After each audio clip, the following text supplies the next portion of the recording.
Hello, welcome to my channel. তো চলো আজকে শেয়ার করা যাক তোমাদের সাথে আমার বাড়ির ছোট্ট একটা সবজি বাগান। তো এখানে বেশ কিছু শীতের সবজি লাগানো হয়েছে।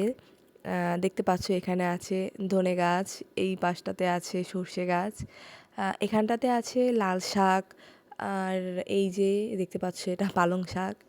আর এখানে দেখো কত ছোট্ট একটা লঙ্কা গাছে কতগুলো লঙ্কা ধরেছে। আর এই লঙ্কাগুলো ভীষণ ঝাল হয়। এখানটা দেওয়া হয়েছে টক পালং শাক, এখানটাতে দেওয়া হয়েছে মূলো। আর এই দেখো কত সুন্দর একটা লাউ গাছ হয়েছে। তো লাউ গাছে একটা লাউ অনেকটাই বড় হয়ে গেছে, যেটাকে আজকে আমি আর দিদি মিলে কাটতে এসেছি। তো এই লাউটাকে বেশ যুদ্ধ করে আমি আর দিদি মিলে কেটে নিলাম। আজকে এই লাউটা দিয়ে লাউ চিংড়ি করা হবে। আর নিজেদের গাছ থেকে এরকম সবজি তুলে খাওয়ার মজাটাই আলাদা।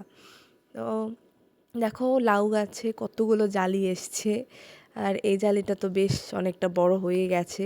এরকম বেশ অনেকগুলো জালিই এসছে, এবার দেখা যাক আমরা কটা খেতে পারি।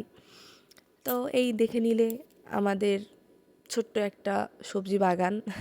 তো কেমন লাগলো অবশ্যই জানাবে। যদিও বাগানটা এখনও সাজিয়ে তুলতে পারিনি। তো বাগানটাকে কেমন করে সাজাই, আরও কী কী সবজি লাগানো হয় সেগুলো দেখতে অবশ্যই চ্যানেলটাকে সাবস্ক্রাইব করে রেখো, লাইক দিও। বাই।